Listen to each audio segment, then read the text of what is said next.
Miami's financial hub status is being challenged by recent regulatory reforms. David Schwartz of FIBA joins me. The Patriot Act, Dodd-Frank, the list abounds in terms of regulations that are clamping down on people who are committing fraud. But those who are honest are being hit as well. And that's correct. And that's one of the unintended consequences of all of this regulation.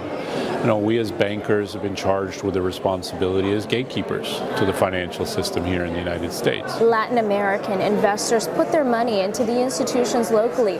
They're being hardest hit because they're coming from emerging market economies where now the risk profile is ever increasing. Correct. I mean, Miami has always been a refuge, a haven, so to speak, for Latin Americans and a place to deposit their wealth, which was safe and secure. I mean, what was more secure than the U.S. financial system? In Miami, of course, with its geographic location and its cultural background, was a natural place for them to come. But now it's a little problematic for them because if they can't maintain the relationships here because of all of this regulation, where are they going to go? Can we trust the government to make bankers sort of the grassroots level interpreters of law, regulation?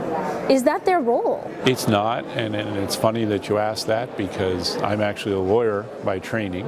I became a banker as my career, and now here I am heading up an organization where most of my time is spent dealing with law and regulations. Now, if you look at some of the larger financial institutions, after the Patriot Act, they hired examiners and regulators to help interpret things. Now they're reaching out to different areas of the government, to law enforcement, to the Department of Justice, to Treasury, to FinCEN, to help them interpret this. And that comes at a great cost. The arduous task of staying ahead of regulatory reform is dizzying, to say the least. And I'm not a banker.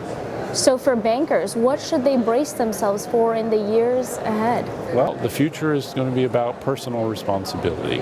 We saw a little bit of this after the economic crisis in 2007, 2008, where you had some banks, of course, being held responsible, but there were some individuals that were actually held responsible.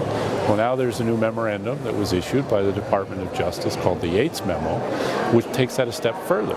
It requires banks that when they encounter an issue, to conduct investigations internally, to actually name names of employees involved in the issue, and turn all of that over to the Department of Justice for possible criminal or civil prosecution. Now, that puts the bank in a very precarious situation vis-a-vis their associates.